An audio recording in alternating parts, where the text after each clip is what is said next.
आज हम बेटा एसएससी फेज 3 का और एक टेस्ट पेपर डिस्कस करने वाले हैं, टेस्ट नंबर 2, जिसमें हमारा केमिस्ट्री पोर्शन में जो सिलेबस था that was atomic structure and periodic classification या structure of atom and classification of elements. तो इसको हम डिस्कस करने वाले हैं। हम इसका एक थॉरो डिस्कशन करेंगे बेटा। आपको जहां पे भी इंपॉर्टेंट चीजें लगे, जो चीज आपको दिमाग से अभी बाहरी है, नहीं दिमाग में उतरी है, उनको नोट करके रखे सच दैट के आगे आने वाले टेस्ट में आपको वो काम आ जाए। तो let's get away with the first question of the test, which is question number 46 of your test paper. देखिए, pick out the isoelectronic structures from the following. इनमें आइसोइलेक्ट्रॉनिक स्ट्रक्चर्स कौन से होंगे? तो आइसोइलेक्ट्रॉनिक का मतलब क्या होता है? जिनमें होते हैं सेम नंबर ऑफ इलेक्ट्रॉन्स। तो देखिए, पहला जो लिखा है CH3, कार्बन में टोटल इलेक्ट्रॉन होते हैं 6, वो 3 हाइड्रोजन में 3 इलेक्ट्रॉन, 6 एंड 3 हो गए 9, एक पॉजिटिव चार्ज है तो इसमें टोटल इलेक्ट्रॉन जो होंगे वो होंगे 8। जरा H2 प्लस में देखिए, ऑक्सीजन में 8 इलेक्ट्रॉन होते हैं, 3 हाइड्रोजन में 3 हो गए 11, एक पॉजिटिव चार्ज है, इसका मतलब इसमें होंगे total 10 electron.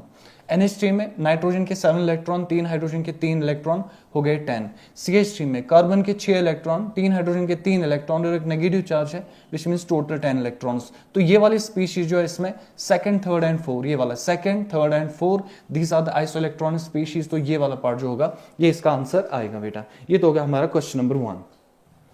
Arrange alpha particle. एक तो अल्फा पार्टिकल हमें दिया हुआ है, इलेक्ट्रॉन दिया हुआ है, प्रोटॉन दिया और एक न्यूट्रॉन दिया, in increasing order of their E/m ratio. E/m ratio है, E/m वैल्यू का इंक्रीजिंग ऑर्डर हमें बनाना। देखिए, E/m रेशो जो होता है बेटा, E/m रेशो के बारे में थोड़ी सी बात पहले कर लेंगे। E/m रेशो, देखिए E/m रेशो कैसे हमें डिसाइड करना है किसका ज्यादा है किसका कम है। देखिए बेटा, सबसे पहली बात, इनमें से एक पार्टिकल दिया है जो इलेक्ट्रॉन आपको न्यूट्रॉन आपको दिया है। न्यूट्रॉन का जो ई वैल्यू होता है वो 0 होता है। अगर न्यूट्रॉन का ई वैल्यू 0 होगा तो ई वैल्यू 0 होने का मतलब हुआ कि उसका E/m रेशो जो होगा वो 0 होगा, वो तो 0 होना चाहिए। तो सबसे कम जो आपको ये सारे ऑर्डर जो दिए, इंक्रीजिंग ऑर्डर दिए हैं, तो सबसे कम जो होना चाहिए वो होना चाहिए न्यूट्रॉन का। तो neutron should be the first place. अब देखिए, इन ऑप्शंस में से पहले जो सबसे कम दिया वो न्यूट्रॉन का दिया, यहां भी न्यूट्रॉन दिया, यहां भी न्यूट्रॉन दिया। जरा आप बताइए मैक्सिमम किसका होगा? मैक्सिमम किसका होगा? मैक्सिमम उसका होगा जिस पे चार्ज या तो ज्यादा होगा या तो मास कम होगा। अब जरा आप कंपैरिजन करिए, इलेक्ट्रॉन का जो मास है वो सबसे कम है। अगर इलेक्ट्रॉन का मास सबसे कम होगा तो इसका E/m रेशो जो होगा वो सबसे ज्यादा होगा, विच मींस लास्ट वाले पे आना चाहिए इलेक्ट्रॉन। ठीक है बेटा, ये तो होगी दूसरी बात। अब देखिए, यहां भी न्यूट्रॉन है, यहां भी इलेक्ट्रॉन है, यहां भी न्यूट्रॉन, यहां भी इलेक्ट्रॉन। अब हमें प्रोटॉन और अल्फा पार्टिकल में कंपैरिजन करना है। प्रोटॉन और अल्फा पार्टिकल में आप याद रखेंगे, जिस पार्टिकल का मास ज्यादा होगा उसका E/m रेशो कम होगा। किस पार्टिकल का मास जो होता है? अल्फा पार्टिकल जो होता है, अल्फा पार्टिकल का जो मास होता है दैट्स इक्वल टू 4 EMU, और जो प्रोटॉन होता है उसका मास जो होता है that's equal to 1 EMU।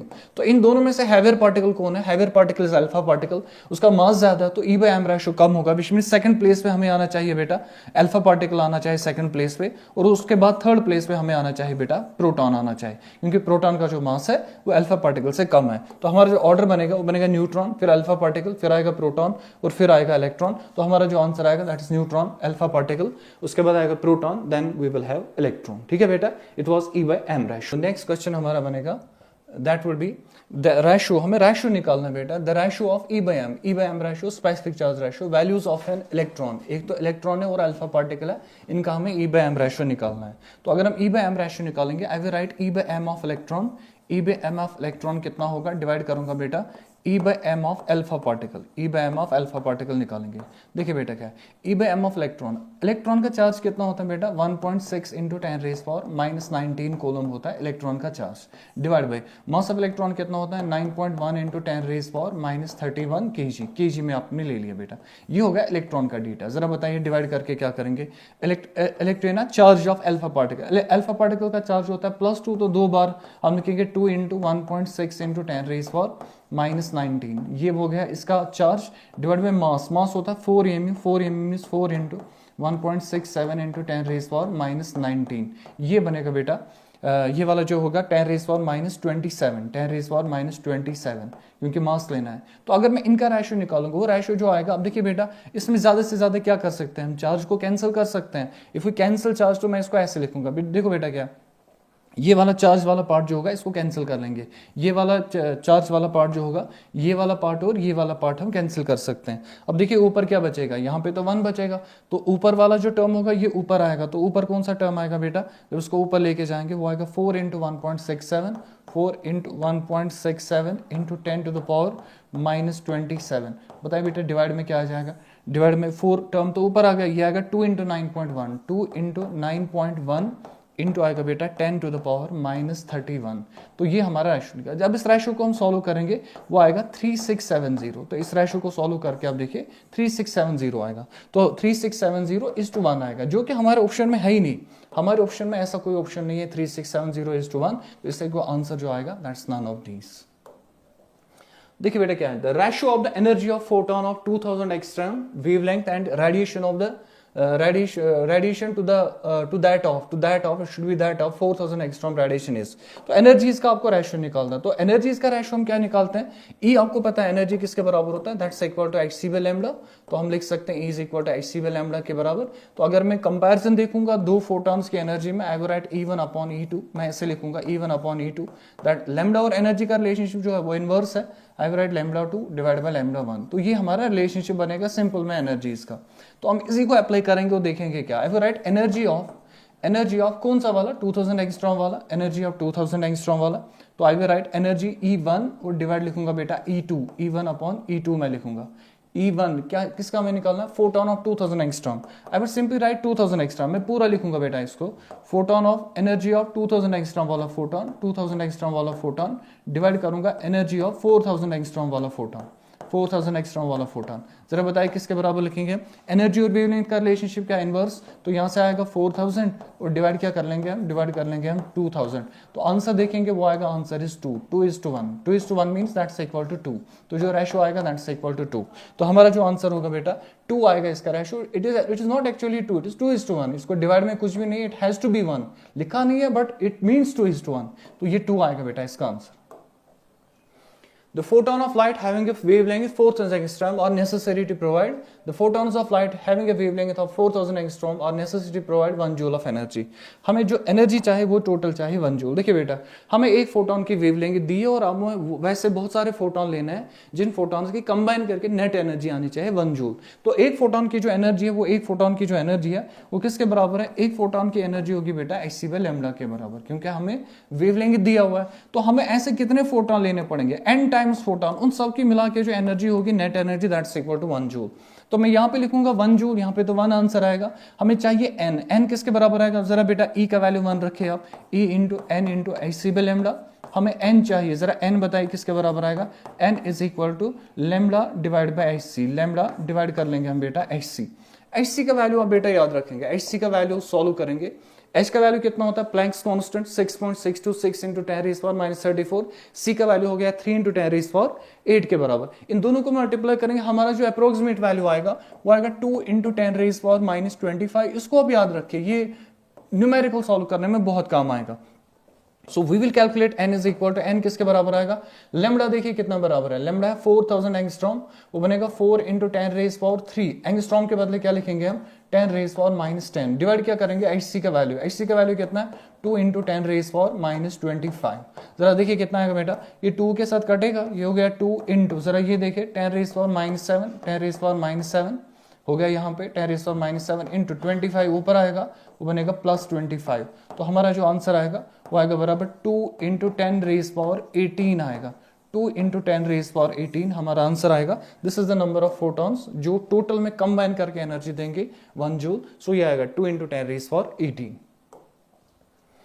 Which one of the following is not the characteristic of Planck's quantum theory of radiation? इनमें से कौन सा कैरेक्टरिस्टिक नहीं है? The energy is not absorbed or emitted in whole number multiples of quantum।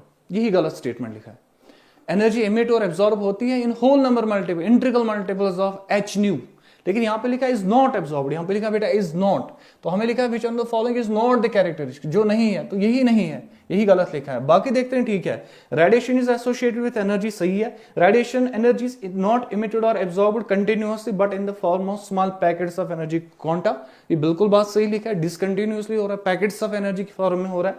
And the last part is the magnitude of energy associated with a quantum is proportional to the frequency. Second, 3 and 4 जो है वो तीन options ठीक लिखे, पहला गलत लिखा, हमें वही लिखा था जो नहीं है, तो फर्स्ट ऑप्शन आएगा।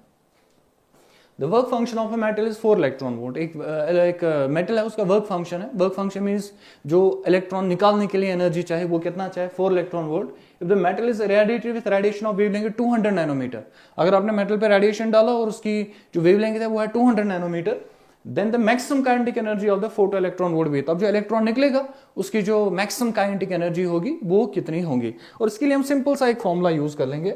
फॉर्मूला हम ये रखेंगे बेटा कि जो एनर्जी ऑफ इंसिडेंट फोटोन होगा, energy of incident photon that would be equal to work function कितना होगा प्लस करेंगे हम बेटा काइनेटिक एनर्जी।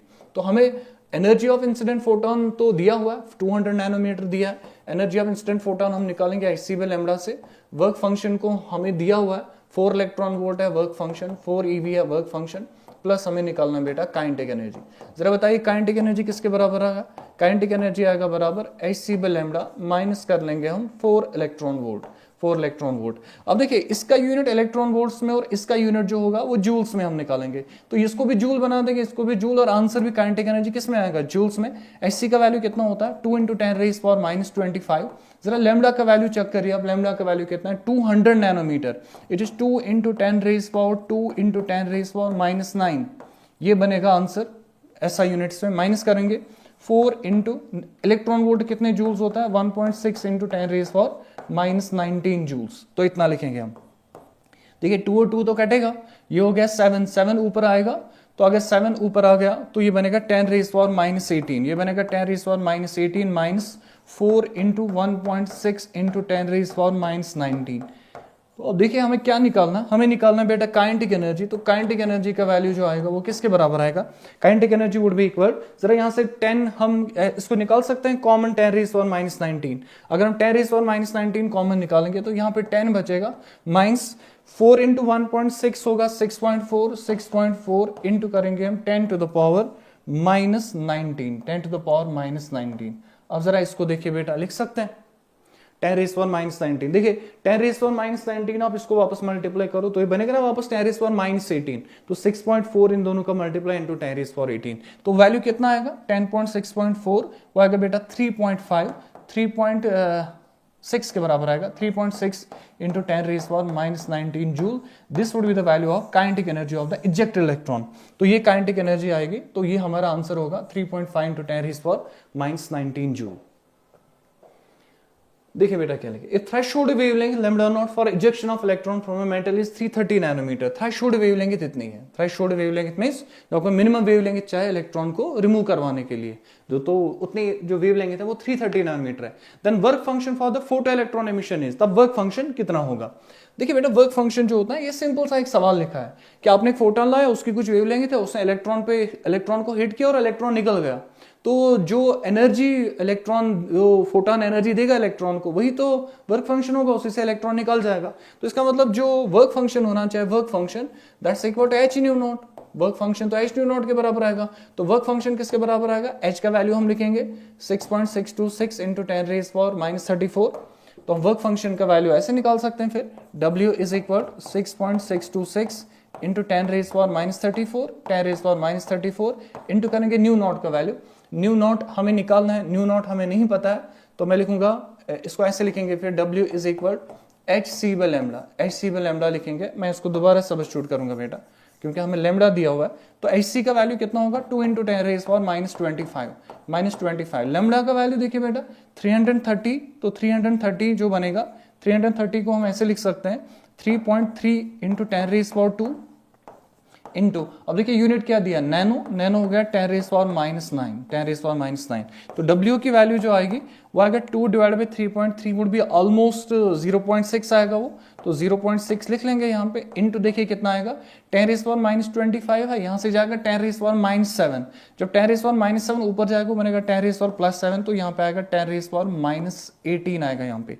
सो W का वैल्यू जो आएगा दैट इज 6 इंटू 10⁻⁻19, तो ये आएगा हमारा वर्क फंक्शन का वैल्यू 6 इंटू 10⁻⁻19 जूल।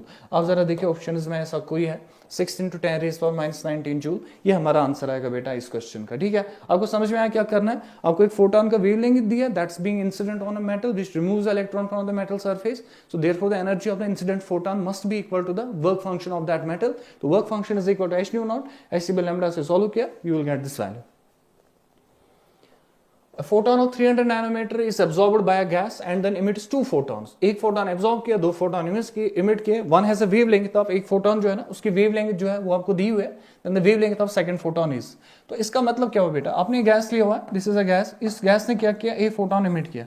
ये जो फोटोन इमिट किया, इस फोटोन के पास अपनी एनर्जी होगी, let that energy is equal to E. अब ये फोटोन क्या कर रहा है, एनर्जी एब्जॉर्ब कर रहा है और ये दो फोटोन इमिट कर रहा है. एक फोटोन की एनर्जी है E1, दूसरे फोटोन की एनर्जी है E2. अब जितनी एनर्जी एब्जॉर्ब करेगा उतनी तो इमिट करेगा. तो इन एनर्जीज का रिलेशनशिप क्या बनेगा, energy relationship would be E would be equal to किसके बराबर आएगा, E1 प्लस E2. इसी के बराबर आना चाहिए. अब E किसके बराबर आएगा, इस फोटोन की अपनी वेवलेंथ होगी, ये जो फोटोन है इसकी अपनी वेवलेंथ है लैम्डा. इस फोटोन की अपनी वेवलेंथ होगी, उसको मैं लिखूंगा लैम्डा 1. इस फोटोन की अपनी वेवलेंथ होगी जिसको लिखेंगे लैम्डा 2. तो E किसके बराबर आएगा, आई will right Hc upon lambda 1, Hc upon lambda लिखेंगे बेटा.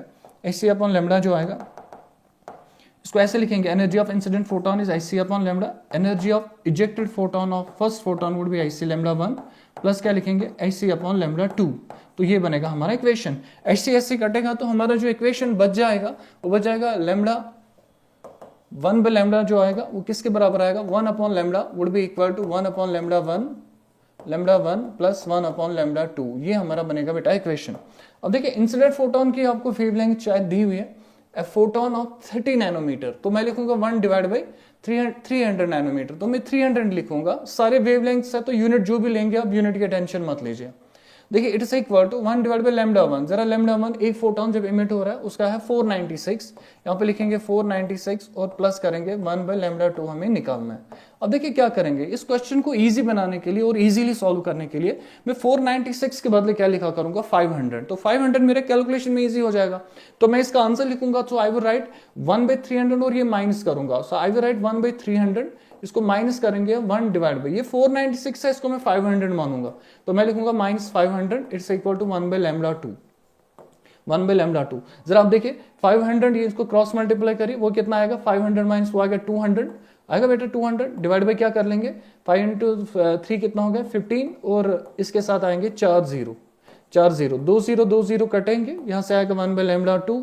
अब देखिए वो कितना आएगा, वो आएगा 1 डिवाइड बाई 750 आएगा. 1 divide by 750 is 1 by lambda 2. तो लैम्डा 2 का जो वैल्यू आएगा, लैम्डा 2 वुड बी इक्वल 750. 750 क्या आएगा, तो 750 अगर आ गया. अब देखिए हमने एक अप्रोक्सीमेशन इसमें कर लिया. अप्रोक्सीमेशन क्या कर लिया हमने, 496 को 500 माना सच दैट हमारा कैलकुलेशन पार्ट इजी हो जाए. तो 750 हमारा आंसर आएगा, लेकिन इसका आंसर जो होगा दैट वुड बी अराउंड 750. जरा ऑप्शन में से देखिए कौन सा है 750 के अराउंड, थर्ड पार्ट है, तो third part would be our answer.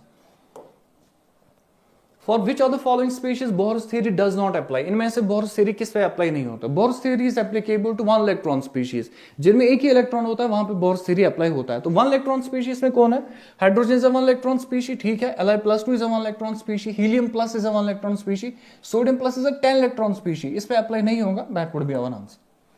The ratio of energy of electron in ground state of hydrogen to electron in the first excited state of He plus is. Energies का ratio क्या होगा, जरा energies का ratio आप बताइए. Energy of मैं लिखूंगा energy of electron in ground state of hydrogen, तो E1 ऑफ मैं लिखूंगा E1 of hydrogen. E1 of hydrogen किसके बराबर आएगा, -13.6 आएगा कि नहीं. इनटू क्या लिखेंगे बेटा, अगर आपको याद होगा इनटू Z² बाय n². तो Z भी 1 है, n भी 1 है हाइड्रोजन के लिए, तो नहीं लिखेंगे वो वाला वैल्यू. और डिवाइड करेंगे इसको energy of electron. Energy of electron किसमें, in first excited state. First excited state का मतलब होता है आपको सेकंड वाली एनर्जी लेवल में निकालना है, n is equal to 2 level में. तो n is equal to 2 level में अगर आप निकालेंगे वैल्यू, तो मैं लिखूंगा E2 ऑफ, लेकिन किसका E2 बेटा, He प्लस का E2 वैल्यू. वो वैल्यू किसके बराबर आएगा, उसको मैं लिखूंगा -13.6 इंटू लिखूंगा Z² बाय n². हीलियम का Z वैल्यू कितना होता है 2² डिवाइड बाय n², वो भी कितना हो गया 2². तो अब देखिए यहाँ पे तो कट ही रहा वैल्यू, ये कटेगा ये कटेगा ये कटेगा ये कटेगा, सब कटेगा, आंसर इज 1:1. तो आंसर जो आएगा दैट्स इक्वल टू 1:1. ये हमारा आंसर आएगा 1:1. Second part is the answer. The radius of which of the following orbits is same as that of first orbit of hydrogen atom? किस ऑर्बिट का जो radius होगा वो सेम होगा जैसे first orbit of hydrogen atom का. पहले radius वाला फॉर्मूला आप बताइए बेटा. रेडियस किसके बराबर होता है, 0.529 into n² by z. n² by z, यही तो बोर फॉर्मूला है, n² बाय z. अब देखिए क्या है, उन सारे शेल्स का, डिफरेंट स्पीशीज के शेल्स का रेशियो सेम होगा, एनर्जीज रेडियस सेम होगा जिनका n² by z value same होगा. जिनका n square by z value same होगा, उन सारे एनर्जी लेवल्स का जो रेडियस होगा वो तो सेम होगा। तो हाइड्रोजन में अगर मैं लिखूंगा आई will right R1 of hydrogen, जरा R1 ऑफ हाइड्रोजन का मुझे बताइए ये वाला रेशो किसके बराबर है। तो अगर मैं लूंगा हाइड्रोजन का R n square by z ratio, n square by z ratio, वो किसके बराबर आएगा 1 स्क्वायर बाई 1, तो 1 square by 1 is equal to 1। हमें एक्चुअल में ऑप्शंस में से ढूंढना पड़ेगा इनमें से ऐसा कौन सा स्पीशी है जिसका एन स्क्वायर बाई जेड 1 होगा। अगर एन स्क्वायर बाई जेड होगा तो रेडियस भी बराबर होगा। तो अगर ये 1 के बराबर है, जरा पहला देखिए, पहला ऑप्शन जो इसमें दिया हुआ है कौन सा ऑप्शन दिया He प्लस। He प्लस का अगर आप लिखेंगे n square by z, n square by z, बताइए किसके बराबर आएगा। उसका एन वैल्यू लिखा है 2, एन वैल्यू 2 है, 2 स्क्वायर, हीलियम का एन वैल्यू होता है 2, 2 स्क्वायर बाई 2 इज 2, मतलब ये आंसर नहीं है। दूसरा देखिए Li प्लस 2, तो मैं लिखूंगा Li प्लस 2, Li प्लस 2 का कितना आएगा, वो भी आएगा एन स्क्वायर बाई जेड। जरा एन का वैल्यू बताइए कितना लिखा हुआ है 2 स्क्वायर, और लिथियम का वैल्यू होता है 3, that's equal to 4/3 which is greater than 1, ये भी इसका आंसर नहीं होगा। थर्ड वाला देखिए Li plus 2, Li plus 2 is equal to, वो भी लिखेंगे n square by z ratio. जरा एन स्क्वायर देखिए कितना है 3 square divide by 2, 3 square divide by 3 आएगा, दैट्स इक्वल टू 9/3, तो एक कटेगा वो 3 आएगा, तो ये भी आंसर नहीं होगा। Fourth part must be the answer, क्योंकि 3 नहीं है ना। तो बेरिलियम प्लस 3 अगर आप लेंगे, बेरिलियम प्लस 3 का आप एन स्क्वायर बाई जेड निकालिए, एन स्क्वायर बाई जेड किसके बराबर आएगा, उसका एन वैल्यू दिया है 2 स्क्वायर, और बेरिलियम का जो एटॉम नंबर होता है वो 4 होता है, it's 4/4 which is equal to 1। इसका मतलब दो स्पीशीज ऐसे होंगे, एक तो हाइड्रोजन और बेरिलियम, इनका जो रेडियस होगा वो आपस में इन शेल्स का R1 और N2 ऑफ बेरिलियम प्लस 3, इनका जो R1 of hydrogen and R2 of B plus 3 जो होगा वो ऑलवेज बराबर होने चाहिए। So fourth part would be the answer. Assertion reason दिया, a warp rule is violated in writing electronic configuration of palladium. If you remember, palladium का जो configuration होता है वो होता है 4d10 और हम लिखते हैं 5s0। ऐसा हम 4d सीरीज में बस यहीं पे करते हैं। और ऐसा क्यों करते हैं, ये बात सही भी है कि प्लैडियम जो होता है उसका नेचर होता है डायमैग्नेटिक। अगर डायमैग्नेटिक होगा तो सारे इलेक्ट्रॉन पीयर्ड होना चाहिए, इससे पहले इसका नोबल गैस कॉन्फ़िगरेशन होगा, और उसके बाद जो बैलेंस शेल में ऑर्बिटल बच गए 4d और 5s में, वो तो पीयर्ड होने चाहिए, बिकॉज इट्स केमिकल, इसका जो नेचर है वो डायमैग्नेटिक नेचर है, ये इसका मैग्नेटिक मूवमेंट 0 होगा। तो एक्सपेरिमेंटल वैल्यू जो मैग्नेटिक मूवमेंट का वो 0 है, और हम जब कॉन्फ़िगरेशन लिखेंगे हमारा कॉन्फ़िगरेशन एक्सपेरिमेंटल रिजल्ट के साथ मैच हो जाए, इससे हम हर्ट्ज रूल को यहाँ पे, अब्वा प्रिंसिपल को यहाँ पे वायलेट करते हैं। तो अब्वा प्रिंसिपल का वायलेशन इसलिए हो रहा है बिकॉज प्लैडियम शोज डायमैग्नेटिक नेचर, ये बात भी सही है, स्टेटमेंट भी सही है, both assertion and reason are true and reason is the correct explanation of assertion, ये हमारा आंसर बनेगा। Which set has the same number of unpaired electrons in their ground state? अब बताइए ग्राउंड स्टेट में इनमें किन में होंगे same number of unpaired electrons, ground state में अनपेयर्ड इलेक्ट्रॉन। जरा आप पहला देखिए नंबर 1, देखिए क्लोरीन जो है ना -1, क्लोरीन -1 में कोई अनपेयर्ड इलेक्ट्रॉन नहीं होता, और क्रोमियम में देखिए 3 होते हैं। आयरन +3 में अगर आप देखेंगे अनपेयर्ड इलेक्ट्रॉन से 5 होते हैं। कॉन्फ़िगरेशन करेंगे तो निकलेंगे ना अनपेयर्ड इलेक्ट्रॉन। Cl का होगा अनपेयर्ड इलेक्ट्रॉन, देखिए Cl के वैलेंस शेल में पहले ही 7 इलेक्ट्रॉन होते हैं, और एक एक्स्ट्रा इलेक्ट्रॉन देंगे -1 देंगे तो 8 आएंगे, तो वैलेंस इलेक्ट्रॉन 8 हो गए। जरा इसमें देखिए वैलेंस इलेक्ट्रॉन क्रोमियम +3 में 3d5 4s1, 3 इलेक्ट्रॉन निकाल दो, s में से 1 जाएगा, d में से 2 जाएंगे, तो 3d3 बचेगा, 3 अनपेयर्ड इलेक्ट्रॉन, मतलब पहला इसका आंसर नहीं है। जरा नाइट्रोजन में देखिए नाइट्रोजन का कॉन्फ़िगरेशन क्या होता है, और एल्युमिनियम, इनका कंपैरिजन करिए आप। जरा नाइट्रोजन बताइए बेटा, नाइट्रोजन का कॉन्फ़िगरेशन क्या होता है, 1s2, उसके बाद क्या होता है 2s2, उसके बाद होता है 2p3, 2p3 के बदले एक पॉजिटिव चार्ज है तो 2p2 आएगा, तो इसमें जो अनपेयर्ड इलेक्ट्रॉन होंगे वो 2 होंगे। जरा एल्युमिनियम देखिए आप, एल्युमिनियम का कॉन्फ़िगरेशन कितना होता है 2s2 2p3, तो इसमें अनपेयर्ड इलेक्ट्रॉन जो होते हैं वो 3 होते हैं, इसका मतलब ये भी आंसर नहीं है। जरा सोडियम का अनपेयर्ड इलेक्ट्रॉन बताओ, सोडियम में कितने अनपेयर्ड इलेक्ट्रॉन होते हैं, इसका कॉन्फ़िगरेशन होता है, अगर आपको याद होगा 3s1 अनपेयर्ड इलेक्ट्रॉन होता है। फास्फोरस का कॉन्फ़िगरेशन कितना होता है 3s2 3p3, 3s2 3p3, तो इसमें 3 अनपेयर्ड इलेक्ट्रॉन, इसमें एक ही, इसका मतलब ये भी आंसर नहीं होगा। फोर्थ आंसर होना चाहिए nitrogen, phosphorus and vanadium, this should be the answer.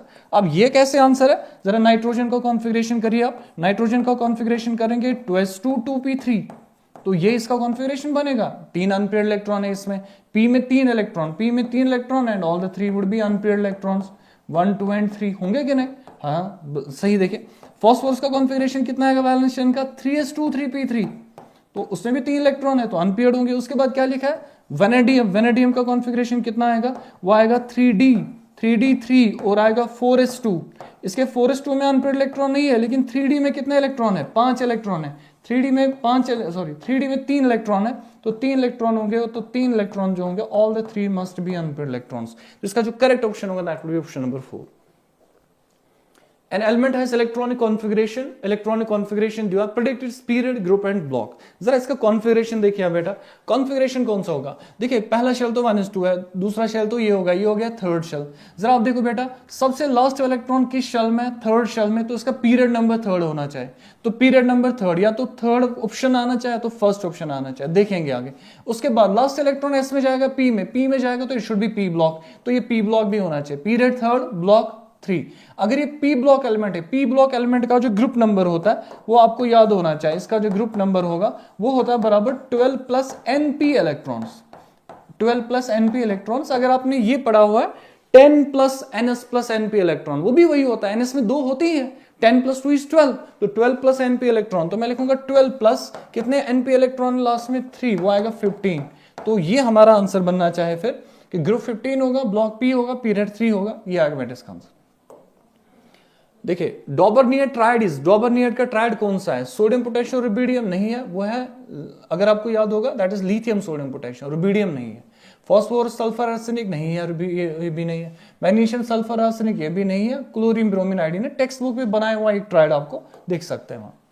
Which are the following is expected to have largest size, इनमें सबसे ज्यादा साइज किसका होगा? देखिए F-1, O-2, Al+3 and N-3। अगर आपको याद होगा ये है बेटा आइसो इलेक्ट्रॉनिक स्पीशीज। ये कौन सा स्पीशीज है? Iso electronic species.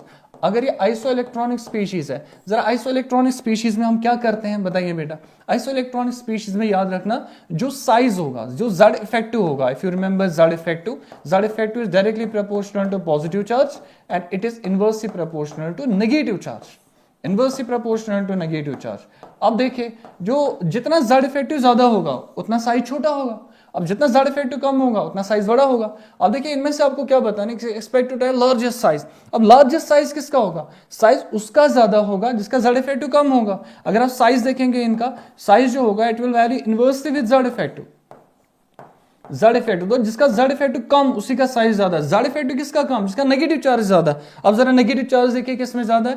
N-3, तो N-3 का साइज ज्यादा होना चाहिए। इन सब में जो टोटल नंबर ऑफ इलेक्ट्रॉन्स होंगे वो 10 होंगे। इससे Z इफेक्टिव जिसका कम होगा उसका साइज जो होगा वो ज्यादा होगा, और जिसका Z इफेक्टिव ज्यादा होगा उसका साइज छोटा होगा आइसो इलेक्ट्रॉनिक स्पीशीज में। ठीक है बेटा, तो ये चीज आप याद रखेंगे। या आइसो इलेक्ट्रॉनिक स्पीशीज आप ऐसे याद रखें, आइसो इलेक्ट्रॉनिक स्पीशीज में जितना Z वैल्यू कम होगा उतना साइज ज्यादा होगा, जितना Z वैल्यू ज्यादा होगा उतना साइज कम होगा।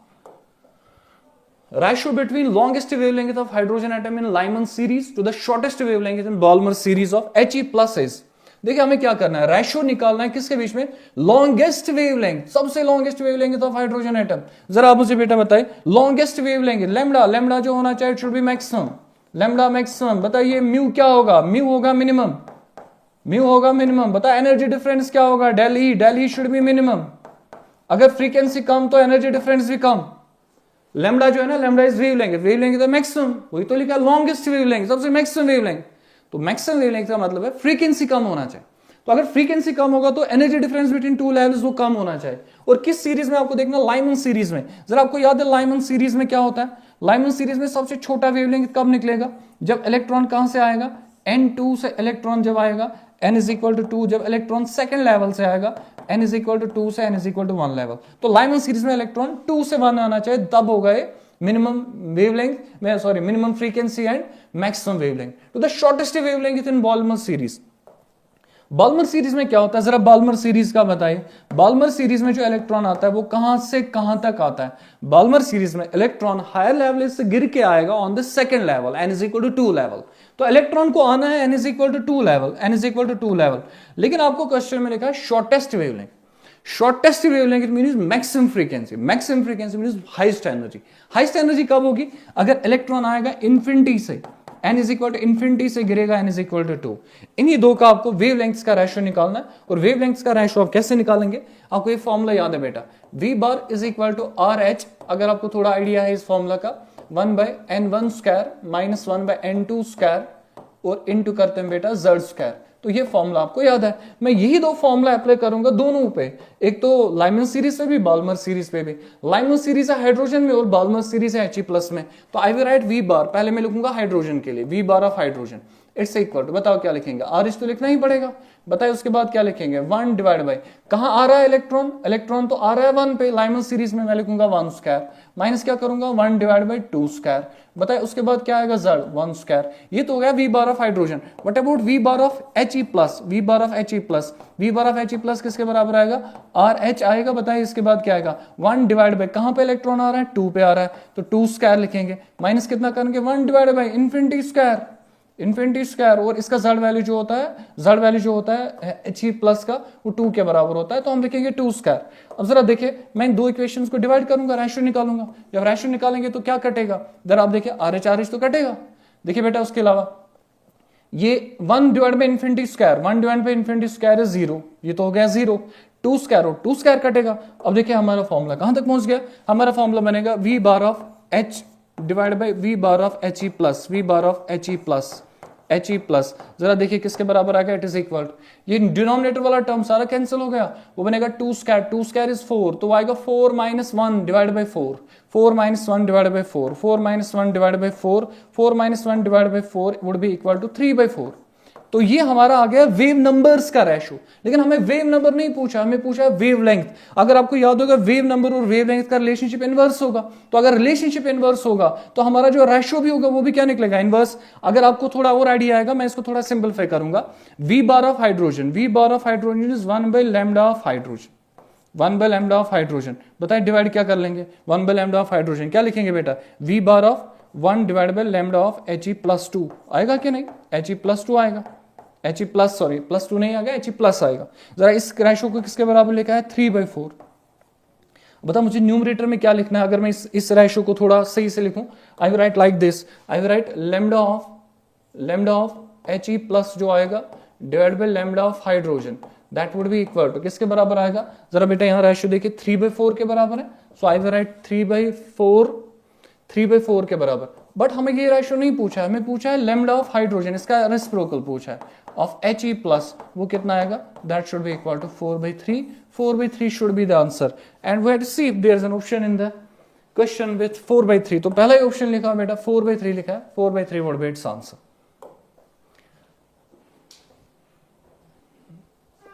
The number of spectral lines that can be possible when electron in 6 shell in a hydrogen atom returns to the second shell.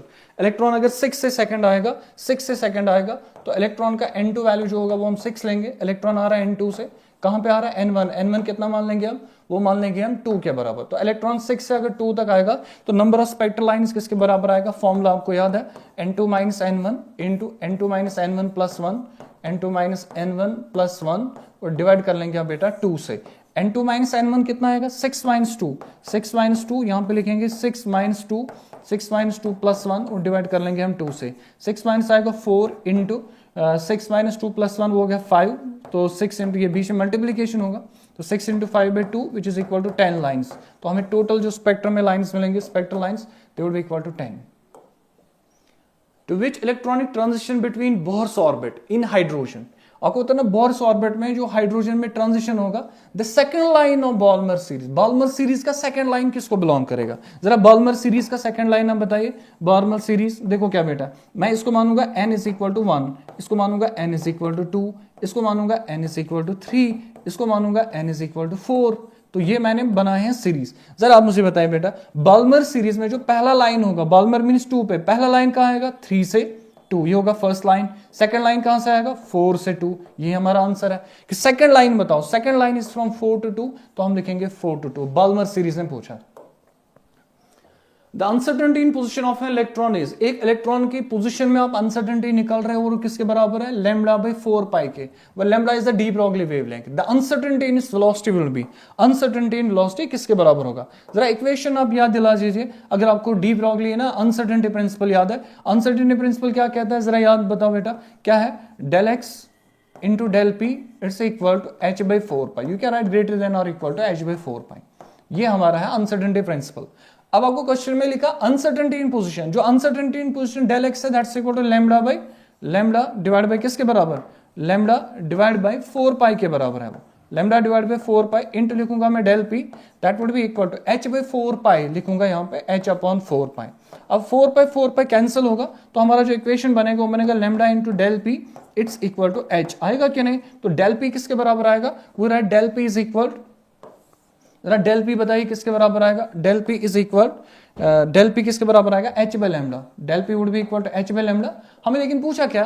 The uncertainty in velocity would be, तो del P किसके बराबर आएगा? m into del we, m into del we जो आएगा that's equal to h by lambda, h by lambda के बराबर आएगा m into del we. तो जो डेल वी आपको पूछा गया है तो डेल वी किसके बराबर आएगा? Del we is equal to h divide by lambda, और फिर यहां पे लिखेंगे हम लैम्डा इंटू m। तो ये हमारा डेल वी आना चाहिए, this is the uncertainty in velocity. But आपको ऑप्शन में ऐसा कोई ऑप्शन दिया ही नहीं है जहां पे आपको लिखा है h बाई लैम्डा m, तो ऑप्शन है ही नहीं, तो इसलिए हम इसको कैसे सॉल्व करेंगे? तो सॉल्व कैसे करेंगे? हम इस लैम्डा का वैल्यू रखेंगे फ्रॉम डी ब्रॉगली वेवलेंथ, क्योंकि डी ब्रॉगली वेवलेंथ है, तो डी ब्रॉगली वेवलेंथ का आंसर जो होगा वो मैं ऐसे लिखेंगे, del we is equal to किसके बराबर आएगा बेटा? h बाई क्या लिखेंगे हम? लैम्डा का वैल्यू किसके बराबर होता है अगर आप डी ब्रॉगली वेवलेंथ लिखेंगे? h बाई एम वी के बराबर, h by m v into लिखेंगे हम बेटा m। जरा इसमें बताइए कितनी चीजें जो इसमें कैंसिल हो सकती हैं? देखिए h और h तो कटेगा, m और m तो कटेगा, v ऊपर आएगा, तो डेल v जो आएगा दैट्स इक्वल टू v, जो डेल वी आएगा वो किसके बराबर आएगा? v के बराबर। और यहाँ पे जो हमने लैम्डा सब्स्टिट्यूट किया, लैम्डा जो है according to de Broglie concept it would be equal to h by m v के बराबर, तो लैम्डा सब्स्टिट्यूट करके डेल वी जो आएगा that would be equal to v, तो डेल वी का आंसर आएगा बेटा v के बराबर। If uncertainty in position and momentum are equal, अगर uncertainty in position and momentum बराबर होंगे देन अनसर्टेनिटी इन वेलोसिटीज, तो वेलोसिटी में कितना अनसर्टेनिटी होगा? तो आपको दोनों अनसर्टेनिटीज जो दिए हैं वो दोनों सेम है, तो आपको एक में पूछा है कितना है। अनसर्टेनिटी इन पोजीशन को हम लिखेंगे बेटा डेल एक्स, और अनसर्टेनिटी इन मोमेंटम को हम लिखेंगे del p, that's equal to h by 4 pi, h by 4 pi हमने लिखा। अब आपको लिखा कि ये दोनों आपस में बराबर है, तो अगर ये दोनों में बराबर है, आपको पूछा अनसर्टेनिटी इन वेलोसिटी, तो मैं इसको भी डेल पी मानूंगा, इसको भी डेल पी मानूंगा, तो डेल पी दोनों में लिखेंगे तो वो बनेगा del p into del p, क्योंकि दोनों बराबर है, तो हम लिखेंगे h अपॉन 4 पाई, लिखा हमने h upon 4 pi. Del P किसके बराबर आएगा? That would be equal to del p square, आएगा कि नहीं? Del p into del P would be equal to del p square, तो वो किसके बराबर आएगा? h डिवाइड बाई 4 पाई के बराबर। जरा डेल पी देखिए, डेल पी का स्क्वायर वहां लेंगे, तो डेल पी का स्क्वायर वहां लेंगे तो डेल पी किसके बराबर आएगा?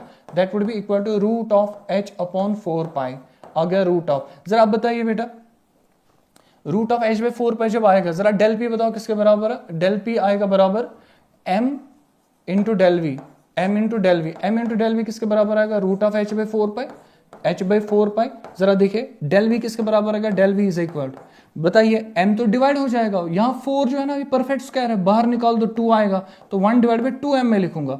देखो 2 किसकी वजह से? 4 स्क्वायर, 4 जो है ना उसको लिखेंगे आप 2 स्क्वायर, तो 4 का जो स्क्वायर और रूट कैंसिल होगा, 2 बाहर आएगा, m भी डिवाइड हो जाएगा और अंडर रूट आएगा h बाई पाई। तो ये हमारा आंसर आना चाहिए if there uncertainties are same, that would be del we जो आएगा वो आएगा 1 बाई 2m root of h by pi, 1 by 2m root of h by 5, third option is answer.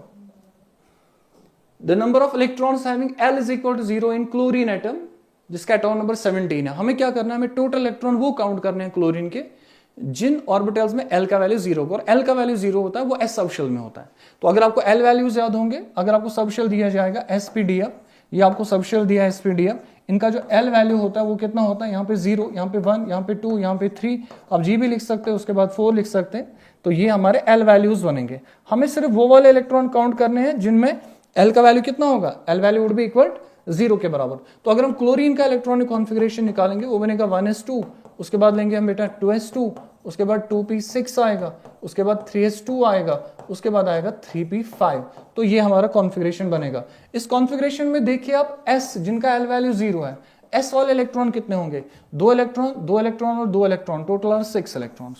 तो 6 इलेक्ट्रॉन उन सबशेल में है जिनका N वैल्यू 0 होगा, तो 6 इलेक्ट्रॉन है। The orbital diagram in which above principle is violated. अब बताएं इनमें से कौन सा डायग्राम है जिसमें अबव प्रिंसिपल का वायलेशन हो रहा है? अबव प्रिंसिपल क्या कहता है? इलेक्ट्रॉन जब आप फिल करेंगे, you first fill the subshell which has lower energy, फिर आप उसको इलेक्ट्रॉन दे दो जिसकी एनर्जी ज्यादा होगी। तो अब वायलेशन किस में हो रहा है वो देखेंगे। हमें दिया 2s एंड 2p, जरा आप पहले 2s एंड 2p में एनर्जी बताएं, किसकी एनर्जी कम है? 2s की एनर्जी कम है, 2p की एनर्जी ज्यादा है। इलेक्ट्रॉन अबव प्रिंसिपल के हिसाब से पहले 2s में जाएगा, फिर किस में जाएगा? 2p में। पहले 2s में आपको 2 इलेक्ट्रॉन देना है, फिर 2p में जितने इलेक्ट्रॉन बचेंगे भर देंगे। अब देखिए पहली चीज, पहले में 2s में 2 इलेक्ट्रॉन है, ठीक है, और यहाँ पे वायलेशन किया है हंट्स रूल का, क्योंकि यहाँ पे 3 इलेक्ट्रॉन 3 ऑर्बिटल में होने चाहिए, लेकिन हमें हंट्स रूल के बारे में नहीं पूछा, हमें पूछा अब्वा प्रिंसिपल, तो अब्वा प्रिंसिपल इसमें तो वायलेशन नहीं है, हंड्स रूल का वायलेशन 2p में है। जरा इसमें देखिए सेकंड वाले पार्ट में, इसमें पहली 2 इलेक्ट्रॉन और फिर 4 बरे हैं, होना क्या चाहिए था, पहले ही 2 होने चाहिए थे फिर 3 होने चाहिए, तो यहाँ पे वायलेशन हुआ है किस रूल का, अब्वा प्रिंसिपल का। ये वाला करेक्ट कॉन्फ़िगरेशन, इसमें अब्वा प्रिंसिपल और हंड्स रूल दोनों उबे हैं, इसमें भी अब्वा प्रिंसिपल और हंड्स रूल दोनों है। तो पहले वाले में अगर पूछा होता तो यहाँ पे हंड्स रूल का वायलेशन है, उस सेकंड वाले में सिर्फ वायलेशन है अब्वा प्रिंसिपल का, वो आप यहाँ पे याद रखेंगे। 70 को आएगा 2। For a D electron the orbital angular momentum is, D orbital का ऑर्बिटल एंगुलर मोमेंटम कितना होता है, ऑर्बिटल एंगुलर मोमेंटम जो हम निकालते हैं that's equal to root of l into l plus 1 h by 2 pi, h by 2 pi, l into l plus 1 h by 2 pi. जरा l बताए l की वैल्यू कितनी है, d ऑर्बिटल का l वैल्यू तो 2 होता है, तो हम लिखेंगे 2 इंटू 2 प्लस 1 और फिर लिखेंगे h by 2 पाई।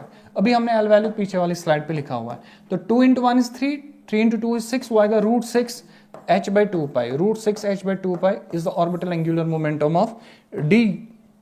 d का आएगा ऑर्बिटल, d इलेक्ट्रॉन का ऑर्बिटल एंगुलर मोमेंटम वो आएगा root 6 h by 2 pi. The spin only magnetic moment in terms of Bohr magneton of Ni plus 2 in aqueous solution would be, Ni plus 2 का Bohr ये ना magnetic moment कितना होगा, जरा Ni मुझे बताइए, Ni का कॉन्फ़िगरेशन क्या होता है, एटॉम नंबर 28 है, तो इसका कॉन्फ़िगरेशन है 3d8 4s2, ये होगा Ni का कॉन्फ़िगरेशन, बट हमें पूछा है Ni प्लस 2 का, जरा Ni प्लस 2 बताइए, Ni प्लस 2 का कॉन्फ़िगरेशन क्या आएगा, Ni प्लस 2 में आएंगे टोटल कितने 26 इलेक्ट्रॉन, तो 2 इलेक्ट्रॉन यहां से निकाल दो, वो कितना बनेगा 3d8 और क्या बनेगा बेटा 4s0। जरा 3d8 बताइए, 3d8 वाले इलेक्ट्रॉन देखिए, 3d8 में 8 इलेक्ट्रॉन है 5 ऑर्बिटल में, कितने 1 2 3 4 5 6 7 8 8, तो कितने अनपेयर्ड इलेक्ट्रॉन है, इसमें अनपेयर्ड इलेक्ट्रॉन जो है वो 2 है। अगर 2 अनपेयर्ड इलेक्ट्रॉन होंगे, 2 अनपेयर्ड इलेक्ट्रॉन्स का अगर आप मैग्नेटिक मूवमेंट निकालेंगे स्पिन ओनली फॉर्मूला से n into n plus 2 bm, ये आएगा इसका मैग्नेटिक मूवमेंट। बताइए रूट n का वैल्यू कितना है 2 आएगा, 2 इंटू 2 प्लस 2, तो यहाँ पे आएगा bm, तो आएगा रूट 8 bm, वो आएगा रूट 8 bm, और रूट 8 bm जो होगा that would be equal to 2.84 Bohr magneton. तो ये हमारा आंसर आएगा 2.84 बोहर मैग्नेटॉन, जो कि सेकंड ऑप्शन आपको दिया हुआ है। Which are the following statements about nodal plane is not true? Nodal plane के बारे में क्या लिखा है, नोडल प्लेन पे इलेक्ट्रॉन मिलने की प्रोबेबिलिटी जो होती है वो बहुत ही कम होती है, it is almost close to 0। अब देखिए नोडल प्लेन तो लिखा हुआ है, इसमें से देखिए आप क्या है, आपको लिखा है कि बताइए नोडल प्लेन में जो स्टेटमेंट है वो कौन करेक्ट है, a plane on which there is 0 probability of finding an electron, ये तो ठीक लिखा है, हमें लिखा है नॉट ट्रू, जो गलत लिखा है, a plane on which there is maximum probability that electron will be found, नहीं ये गलत लिखा है, ये वाला स्टेटमेंट जो है बिल्कुल गलत है। नोडल प्लेन पे मैक्सिमम प्रोबेबिलिटी नहीं है, पहले ऑप्शन में लिखा है plane where there is 0 probability of finding electron, there is minimum 0 probability of finding electron, तो यहां पे जो होगा ये वाला ऑप्शन जो होगा इसका गलत ऑप्शन होगा। The second ionization enthalpy of elements are always higher than the first ionization enthalpies। आपको बताना है कि जो सेकंड आयनाइजेशन एंथैल्पी होता है, जैसे आपने एक एलिमेंट ले लिया m, इस एलिमेंट में से आपने एक इलेक्ट्रॉन निकाल दिया और आपने बना दिया m+1, इसमें एनर्जी लग गई I1, ठीक है I1 लग गई। जब आप इसमें से एक इलेक्ट्रॉन निकालेंगे तो एक इलेक्ट्रॉन निकालने से क्या होगा, जो एटॉमिक साइज होगा वो कम हो जाएगा, इसका इफेक्टिव न्यूक्लियर चार्ज बढ़ेगा, इसमें पॉजिटिव चार्ज भी आएगा, इफेक्टिव न्यूक्लियर चार्ज बढ़ने इसका साइज कम होगा, साइज कम हो के बाद अगर मैं इसमें दूसरा इलेक्ट्रॉन निकालने की कोशिश करूंगा m+1 में m+2, तो उसको एनर्जी और लगेगी, उस एनर्जी को हम बोलेंगे आयनाइजेशन एनर्जी 2। तो I2 का वैल्यू जो होगा वो ज्यादा ही होगा, I2 का वैल्यू ज्यादा होगा देन I1। जितने इलेक्ट्रॉन हम रिमूव ज्यादा करेंगे उतनी एनर्जी ज्यादा लगेगी, पहले वाले इलेक्ट्रॉन को निकालने में कम एनर्जी लगेगी, सब्सिक्वेंट इलेक्ट्रॉन निकालने में एनर्जी रिक्वायरमेंट बढ़ेगा तो ज्यादा एनर्जी लगेगी। तो अब आपको क्या लिखा है, the second ionization enthalpies of elements are always higher than the first ionization enthalpies, second I2 always ज्यादा होगा देन I1। और ऐसा क्यों है, क्योंकि I2 में आपको क्या करना पड़ता है, जो कैटायन से आप इलेक्ट्रॉन निकालेंगे, कैटायन का साइज कम होता है, उसका इफेक्टिव न्यूक्लियर चार्ज ज्यादा होता है, electrons are tightly bound, therefore more energy is required for their removal. तो अब देखिए इसमें क्वेश्चन क्या लिखा, कैटायन फॉर्मूला ऑलवेज है स्टेबल हाफ फील्ड कॉन्फिगरेशन, बिल्कुल भी जरूरी नहीं है, कैटायन जो बनेगा उसका हाफ फील्ड कॉन्फिगरेशन बनेगा, ऐसा जरूरी नहीं है, तो पहला ऑप्शन गलत है। It is easier to remove electron from a cation, बिल्कुल नहीं है, डिफिकल्ट है। Ionization is an endothermic process, वो बात तो सही है, लेकिन हमारे स्टेटमेंट का आंसर ये नहीं है। जरा 4 देखे, the cation is smaller than it's parent atom, बिल्कुल सही है, कैटायन का जो साइज होगा वो कम होगा, छोटा होगा, इफेक्टिव न्यूक्लियर चार्ज ज्यादा होगा, it will be tightly bound to the nucleus electron, तो इससे वो जल्दी नहीं निकलेगा, that's why we need more energy to remove this electron. तो फोर्थ ऑप्शन आएगा answer. Match list 1 and list 2 and select the correct answers using the codes given below in the list. NLMA or respect the principal quantum azimuthal quantum number. आपको क्या लिखा बेटा? Number of values of L for an energy level. एक energy level आपको N दी है, आपको बताना उसमें L के कितने वैल्यूज आएंगे. L का मतलब होता है सब शेल के वैल्यूज कितने आएंगे. एक शेल के अंदर कितने सब शेल्स होंगे वो डिसाइड करेगा N वैल्यू. कौन करेगा? N value. So number of subshells present in shell, number की मैं बात कर रहा हूँ, कौन कौन सा है वो मैं बात नहीं कर रहा हूँ. नंबर ऑफ सब शेल्स, नंबर ऑफ सब shells always decided by N value. तो जो पहला होगा उसमें N वैल्यू आना चाहिए. N वैल्यू आएगा यहाँ पे, तो पहले वाले पार्ट को आएगा बेटा, फोर्थ पार्ट आना चाहिए इसका आंसर पहले वाले. Values of L for a particular type of orbit. एक पर्टिकुलर टाइप ऑफ ऑर्बिट, उसमें जो वैल्यू ऑफ L होता है आपने वो पढ़ा हुआ है. ये देखो सीधे लग रहा है, ये ऑप्शन आएगा बेटा इसका. आपको याद होगा 0 to n-1, 0 to n-1. और क्या है 0 to n-1? इसे एक्चुअली 0, 1 to इंटीग्रल वैल्यूज जो होंगे n-1 तक. Number of values of m for L is equal to 2. अगर L 2 होगा तो m के कितने वैल्यूज होंगे? m का वैल्यू जो होता है it runs from -L including 0 to +L. तो -L से जाएगा वो बनेगा -2, फिर आएगा -1, फिर आएगा 0, फिर आएगा +1, फिर आएगा +2. कितने वैल्यूज हो गए टोटल? ये 5 वैल्यूज. 1, 2, 3, 4 एंड 5, 5 वैल्यूज आएंगे इसके. अब देखिए 5 कहाँ पे लिखा हुआ है? 5 यहाँ पे लिखा हुआ है, ये इसका आंसर होगा. और जो लास्ट वाला होगा उसका वैल्यूज ऑफ m जो होता है वो -L to +L होता है थ्रू 0. तो अब देखिए अब आंसर क्या आएगा जरा. तो जो थर्ड पार्ट आएगा उसका 2 आएगा, तो second part should be the answer. आप देखिए फर्स्ट का 4, दूसरे का फर्स्ट, थर्ड का आएगा बेटा है ना, C का आएगा थर्ड, C का आएगा बेटा थर्ड, C का जो आएगा वो देखिए कहाँ पे पहुंच गया बेटा. हाँ देखिए क्या, फर्स्ट को आएगा 4, A को आएगा 4, सही बात है. B को आएगा 1, B को आएगा 1, सही बात है. उसके बाद देखिए आप बेटा जो थर्ड पार्ट है, थर्ड पार्ट जो होगा, मैंने कहाँ से एक एरो गलत तो नहीं किया बेटा? 2, 3, 4, यहाँ से मैंने तो एरो दिखा ही नहीं है. जरा देखिए number of values of m वो 5 आएंगे, तो यहाँ पे मैंने थोड़ा सा इसको सही नहीं दिखा. तो यहाँ पे मैंने यहाँ से ये आएगा, ये आएगा थर्ड को आएगा थर्ड ही, तो थर्ड को आएगा थर्ड और फोर्थ को आएगा D. Second part should be the answer. देखिए spectral line would not be seen for a 2px 2pz transition. अगर इलेक्ट्रॉन 2px से गया 2pz में तो क्या स्पेक्ट्रल लाइन मिलेगा या नहीं मिलेगा? पहली बात है जो 2px और 2py होते हैं, 2px and 2py energy level जो होते हैं, अब मान लो ये बेटा 2px है और ये मान लेंगे हम 2pz, ये हमें 2 दिए हैं. अगर इलेक्ट्रॉन यहाँ से यहाँ गया, अगर इलेक्ट्रॉन यहाँ से यहाँ गया तो क्या स्पेक्ट्रल लाइन मिलेगा? आंसर इज नो, नहीं मिलेगा. क्यों? क्योंकि ये वाले जो 2 ऑर्बिटल्स होते हैं ये डीजेनरेट होते हैं. डीजेनरेट ऑर्बिटल्स में एनर्जी की रिक्वायरमेंट नहीं होगी कि ये इलेक्ट्रॉन जंप कर रहा है एक शेल, ये सेम एनर्जी लेवल में है. So transition would not be because they are degenerate. तो इसमें जो स्टेटमेंट सेकंड लिखा है p ऑर्बिटल्स और डीजेनरेट ऑर्बिटल्स, बात सही है, पहला भी सही है दूसरा भी सही है. वो statement 1 and 2 are correct and statement 2 is the correct explanation of statement 1. सही बात. Which one is the correct order of the size of iodine species? जो आयोडीन वाले स्पीशीज में करेक्ट ऑर्डर ऑफ साइज क्या आएगा?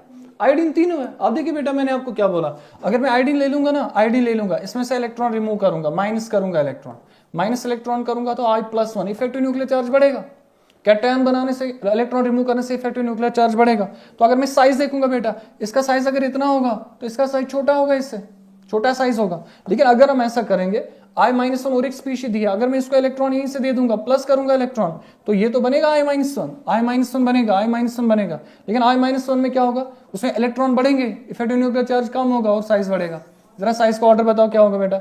साइज का order बताइए. I-1 का जो साइज होगा वो ज्यादा होगा देन I, और उसके बाद आएगा I+1. मैंने बोला था आपको कि कैटायन बनाने से इफेक्टिव न्यूक्लियर चार्ज बढ़ता है और साइज कम होता है. एनायन बनाने से नंबर ऑफ इलेक्ट्रॉन बढ़ रहे हैं, नंबर ऑफ इलेक्ट्रॉन बढ़ने से साइज एक्सपेंड होता है. There is always an expansion. तो अब देखिए I-1 जो होगा उसका साइज ज्यादा होगा, फिर I होगा, फिर I+1. फर्स्ट पार्ट आएगा answer. Among the following the third ionization energy is highest for. इनमें से किसके लिए थर्ड आयनाइजेशन एनर्जी हाईएस्ट होगी? उसके लिए आप कॉन्फ़िगरेशन चेक करेंगे. मैग्नीशियम का कॉन्फ़िगरेशन जो होता है वो होता है 3s2, उसके बाद होगा बेटा 3s2 आएगा. मैग्नीशियम का आएगा 3s2 आएगा. ठीक. देखिए उसके बाद बोरॉन का आएगा बेटा 1s2, 2s2, 2p1, 2s2, 2p1 होगा इसका कॉन्फ़िगरेशन. जरा इनका कॉन्फ़िगरेशन देखिए बेटा. बेरिलियम का कॉन्फ़िगरेशन आएगा 2s2 वैलेंस शेल का. एल्युमिनियम का कॉन्फ़िगरेशन आएगा 2s2, 2p1, 2s2, 2p1. जरा बताइए थर्ड कॉन्फ़िगरेशन, थर्ड ये 3 इलेक्ट्रॉन इजिली देगा, ये भी 3 इलेक्ट्रॉन इजिली देगा। अब इन दोनों में से देखिए बेटा, यहां भी 3s में इलेक्ट्रॉन रिमूव करना है, यहाँ 2s में इलेक्ट्रॉन रिमूव करना है। पहली बात है कि 2s में इलेक्ट्रॉन रिमूव करना मुश्किल होगा देन 3s, क्योंकि 2s का जो पेनिट्रेशन पावर होगा, सेकंड शेल का s जो होगा वो क्लोज टू द न्यूक्लियस होगा, देन थर्ड शेल का s वो बिट अवे होगा, तो इससे इलेक्ट्रॉन निकालना मुश्किल होगा इसमें। दूसरी बात है कि अगर आप इसमें से इलेक्ट्रॉन निकालोगे 2s में से, 2 इलेक्ट्रॉन तो आपने निकाले, तीसरा इलेक्ट्रॉन इसलिए नहीं निकलेगा क्योंकि वो इलेक्ट्रॉन आपको निकालना पड़ेगा फिर 1s से, इसका कॉन्फ़िगरेशन आएगा 1s। लेकिन अगर आप इसमें से 2 इलेक्ट्रॉन निकालोगे, उसके बाद जो इलेक्ट्रॉन निकालना पड़ेगा वो 2p में से निकालना पड़ेगा। 2p में से इलेक्ट्रॉन निकालना इजी है, लेकिन 1s में से easy always, again because 2 reasons है। पहला, एक तो दोनों का बनेगा इनर्ट गैस कॉन्फ़िगरेशन, दूसरा इसका पेनिट्रेशन जो इफेक्ट है वो ज्यादा है, s और 1s is pretty close to the nucleus, से इलेक्ट्रॉन जल्दी नहीं निकलेगा। 2 इलेक्ट्रॉन निकल सकते हैं, बट थर्ड इलेक्ट्रॉन जो होगा वो डिफिकल्ट होगा बेरिलियम में। The formation of oxide ions O-2 requires first an exothermic and then an endothermic step as shown below। तो आपको ऑक्साइड आयन बनाना है, O2- बनाना है, ऑक्सीजन को आपने इलेक्ट्रॉन दिया, O- बन गया, del H is minus this value, ये आपको del H का वैल्यू दिया है। अगर आप दूसरा इलेक्ट्रॉन देंगे तो आपको एन को ही इलेक्ट्रॉन देना, O2- है यहाँ पे, और एक इलेक्ट्रॉन देंगे तो O-2 बनेगा, इसका del H जो वैल्यू है वो पॉजिटिव है। आपको पता है दिस इज बिकॉज, ऐसा क्यों है, ऐसा क्यों होगा, हाँ स्टेप क्यों, ठीक है। ऐसा मतलब पूछा क्वेश्चन में ये है कि बताओ सेकंड को आपको एनर्जी क्यों देनी पड़ी, जब आपने दूसरा इलेक्ट्रॉन ऐड किया तो आप एनर्जी क्यों देनी पड़ी, और पहले इलेक्ट्रॉन के देने के समय इलेक्ट्रॉन क्यों नहीं देनी पड़ी। देखिए जब आप एक इलेक्ट्रॉन इस ऑक्सीजन में ऐड कर रहे हैं तो इस पे नेगेटिव चार्ज आ रहा है, दूसरा इलेक्ट्रॉन जब आप ऐड करेंगे तो वो रेजिस्ट करेगा रिपल्शन की वजह से। तो अगर रिपल्शन होगा ना, रिपल्शन की वजह से जो O- होगा वो रेजिस्ट जरूर करेगा एडिशन ऑफ न्यू इलेक्ट्रॉन, ठीक है। O- ion has comparatively larger size than oxygen atom, size से कुछ नहीं होगा। Oxygen has high electron affinity, वो बात तो ठीक है, लेकिन सेकंड का आंसर हमें नहीं पूछा है। O- ion will tend to resist the addition of another electron, बिल्कुल सही है। ये O- आयन क्यों इलेक्ट्रॉन ऐड करने देगा, दूसरा इलेक्ट्रॉन इजीली ऐड नहीं होगा, तो अगर ऐड नहीं इलेक्ट्रॉन होगा तो उसको बाय फोर्स ऐड करना पड़ेगा, उसके लिए आपको एनर्जी देनी पड़ेगी। That's why we need an endothermic step, that is step number 2। The first ionization potential of sodium, sodium का फर्स्ट आयनाइजेशन पोटेंशियल हमें दिया है 5.1 वोल्ट। देखिए सोडियम हमने लिया, सोडियम में से हमने इलेक्ट्रॉन निकाल दिया, Na+1 हमने निकाल दिया, Na+1 बना लिया, तो इसका IP जो है ना, IP का वैल्यू आपको दिया है, कितना दिया, 5.1 eV। IP मतलब पोटेंशियल आपको इतना देना पड़ा, पॉजिटिव एनर्जी इतनी देनी पड़ी। Then value of electron gain enthalpy, electron gain enthalpy का वैल्यू क्या होगा of Na+।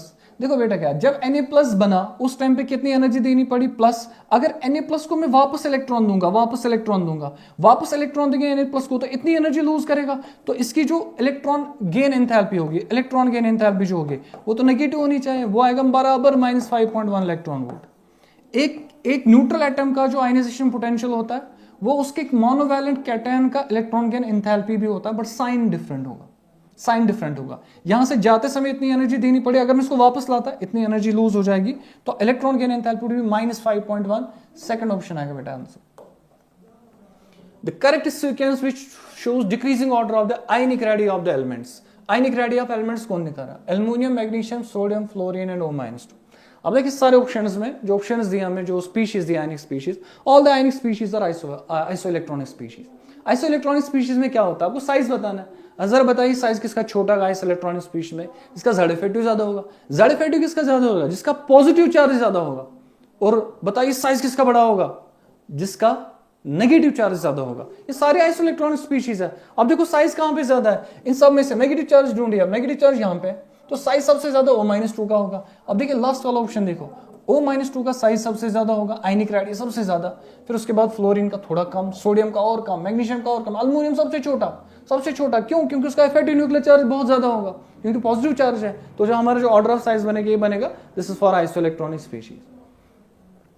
Nitrogen has lower electron affinity than its preceding element carbon. बिल्कुल सही है, नाइट्रोजन की जो इलेक्ट्रॉन एफिनिटी होती है वो कार्बन से कम होती है। जरा कार्बन का बताइए क्या कॉन्फ़िगरेशन है, 1s2 2s2, उसके बाद क्या आएगा बेटा 2s2 2p2 आएगा। जरा नाइट्रोजन का कॉन्फ़िगरेशन बताइए कितना आएगा, 7 एटॉमिक नंबर है, वो आएगा 2s2 2p3। जरा देखिए नाइट्रोजन और कार्बन में डिफरेंस क्या है, ये मोर स्टेबल है, दिस इज मोर स्टेबल, और ये वाला क्या होगा, ये होगा लेस स्टेबल, क्योंकि वो हाफ फिल्ड है।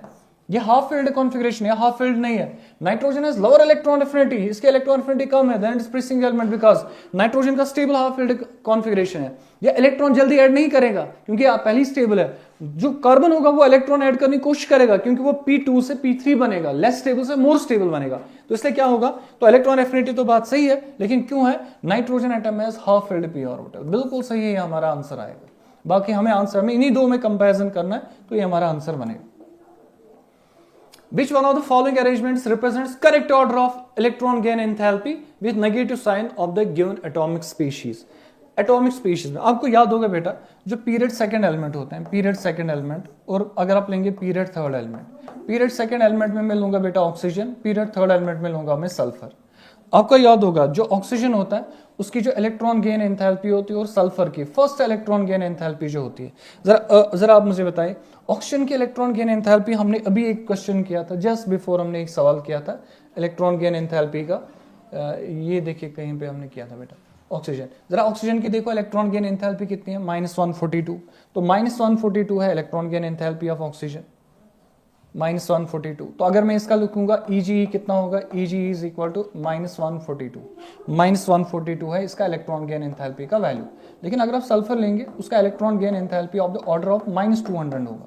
क्यों, क्योंकि जो पहला पीरियड सेकंड वाला एलिमेंट होता है उसका साइज छोटा है, तो इलेक्ट्रॉन ऐड करने में बहुत डिफिकल्टी होती है, इसलिए वो जल्दी इलेक्ट्रॉन लेने की टेंडेंसी नहीं दिखाएगा। But sulphur has more tendency to excite an electron because इसका जो उतना कंपैक्टनेस ऑफ साइज नहीं होता है। तो सल्फर जो होगा, सल्फर की इलेक्ट्रॉन गेन एंथैल्पी ज्यादा नेगेटिव होगी देन ऑक्सीजन, ऑक्सीजन की सबसे कम होगी। तो अगर मैं ऑप्शंस में देखूंगा ऑक्सीजन और सल्फर का कंपैरिजन करेंगे, ऑक्सीजन और सल्फर। और आपको ये भी पता होना चाहिए किसी भी पीरियड में लेफ्ट टू राइट आप जब जाएंगे, सबसे highest negative electron gain enthalpy होती है हेलोजेंस की होती है सबसे हाईएस्ट इलेक्ट्रॉन गेन एंथैल्पी। जरा अगर मैं इनमें कंपैरिजन करूंगा, मैं लूंगा ऑक्सीजन के बाद क्या आएगा बेटा, ऑक्सीजन तो हो गया 8, उसके बाद फ्लोरीन आएगा। ऑक्सीजन के नीचे क्या आता है, सल्फर के बाद क्या आता है, क्लोरीन। जरा इन दोनों में से बताओ सबसे कम इलेक्ट्रॉन गेन एंथैल्पी किसकी होगी, सबसे कम होगी ऑक्सीजन की, और ज्यादा किसकी होगी, सल्फर की। जरा इन दोनों में से ज्यादा बताए, इन दोनों में से ज्यादा क्लोरीन की, कम किसकी होगी, फ्लोरीन की।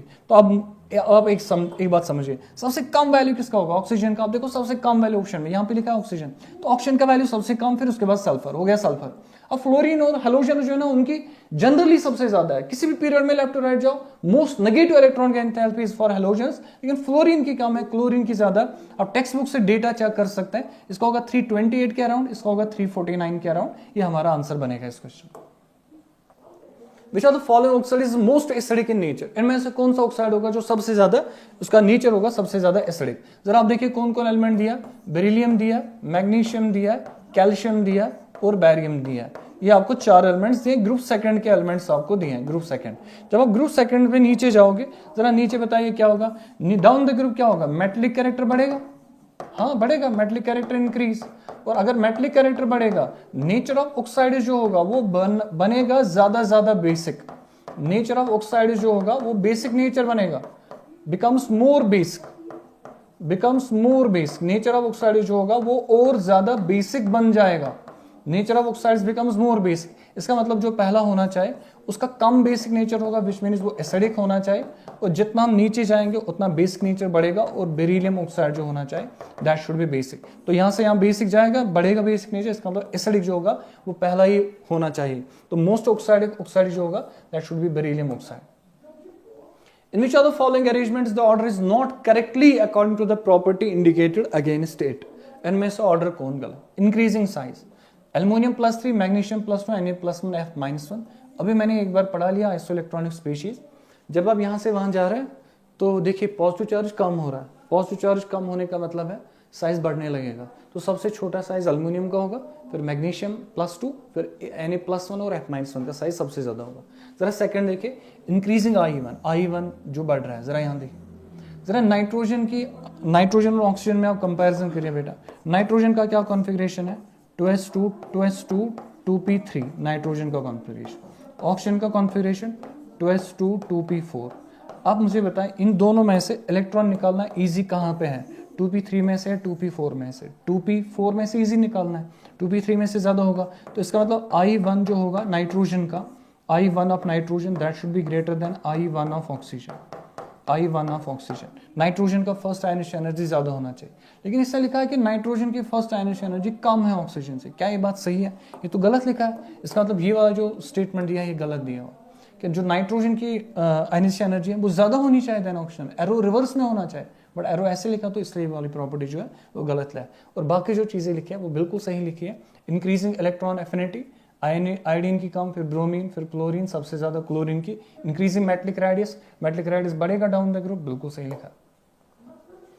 Electron gain enthalpy always becomes less negative as we move down a group in modern period table.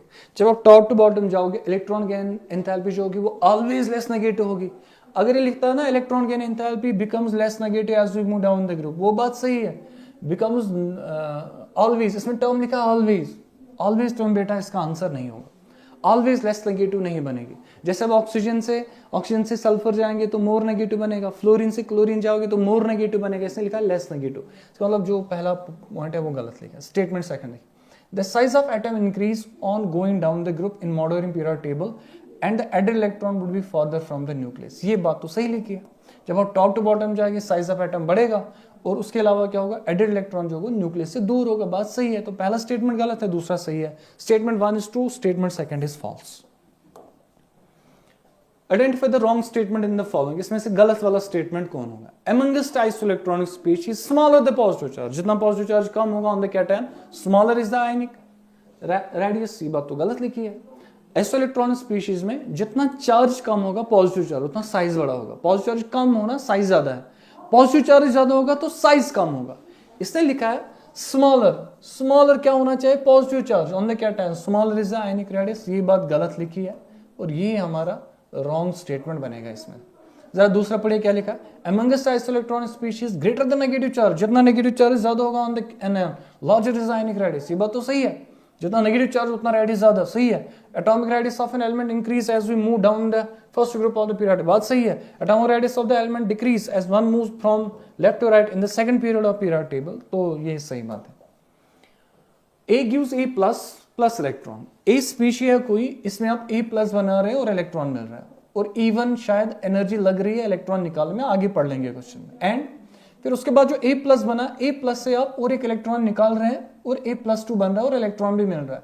इसके लिए जो एनर्जी लग रही है वो लग रही है E2। इसका मतलब आपने पहले एक इलेक्ट्रॉन निकाला तो ये बनेगा इनिशियल एनर्जी 1, फिर आपने इसी से दूसरा इलेक्ट्रॉन निकाला तो ये बनेगा इनिशियल एनर्जी 2। अब आगे क्वेश्चन में क्या देखते हैं, the energy required to pull out the 2 electrons are E1 and E2। वही बात, इनिशियल एनर्जी 2 इलेक्ट्रॉन्स की E1 and E2 respectively. The correct relationship between the 2 energies would be, इन 2 एनर्जीज में करेक्ट रिलेशनशिप क्या होगा, E2 का value ज्यादा होगा, E1 का वैल्यू कम होगा। E1 is less than E2, simple. E1 का वैल्यू कम होगा, E2 का ज्यादा होगा। वो तो हम पहले बोल रहे थे कि जितना आप इलेक्ट्रॉन निकालते जाओगे एनर्जी का रिक्वायरमेंट बढ़ता जाएगा, तो E1 का वैल्यू कम होगा, E2 का वैल्यू ज्यादा होगा। देखिए, the first ionization enthalpy of aluminium is lower than that of magnesium. जो फर्स्ट आयनाइजेशन एंथैल्पी है किसका बेटा, ऑफ मैग्नीशियम, वो कम है। मैग्नीशियम, जरा मैग्नीशियम देखिए, एटॉम नंबर 12 कॉन्फ़िगरेशन देखिए बेटा, 2s2, हाँ 2s2, उसके बाद क्या आएगा, उसका वैलेंशियल कॉन्फ़िगरेशन बनेगा 3s2। जरा एल्युमिनियम बताए, एल्युमिनियम क्या बनेगा, 3s2 3p1, 3s2 3p1। अब स्टेटमेंट पढ़िए पहले, the first ionization energy of aluminium is lower than that of magnesium. अगर आप एल्युमिनियम और मैग्नीशियम में से इलेक्ट्रॉन निकालोगे, मैग्नीशियम में से सल्फर में से निकलेगा, मैग्नीशियम में से s ऑर्बिटल में से इलेक्ट्रॉन निकालना और एल्युमिनियम में से p ऑर्बिटल में से इलेक्ट्रॉन निकालना। इलेक्ट्रॉन निकालना कहां पे इजी है, s या p में से? p में से इजी निकालना है। First ionization energy of aluminium is lower than that of magnesium, बात तो सही है ना। पहला स्टेटमेंट जो है वो करेक्ट स्टेटमेंट है। जरा उसके बाद देखिए सेकंड स्टेटमेंट क्या लिखा, in aluminium has strongly held 3p electron is to be remove. अरे ये तो गलत लिखा है कि जो एल्युमिनियम है उसमें जो स्ट्रांगली हेल्ड इलेक्ट्रॉन है, नो नो नो नो, ये बात गलत है। एल्युमिनियम में जो इलेक्ट्रॉन है वो वीकली हेल्ड होगा, ये वाला इलेक्ट्रॉन, ये स्ट्रांगली हेल्ड नहीं होगा। वीकली इलेक्ट्रॉन आपको रिमूव करना पड़ेगा। पहला स्टेटमेंट सही है लेकिन दूसरा स्टेटमेंट गलत है इस वाले पॉइंट की वजह से। स्ट्रांगली हेल्ड, इसमें होना चाहिए weakly held electron, 3p electron is to be removed. तो स्टेटमेंट फर्स्ट इसका करेक्ट है, स्टेटमेंट सेकंड इसका गलत है। Statement first is true, statement second is false.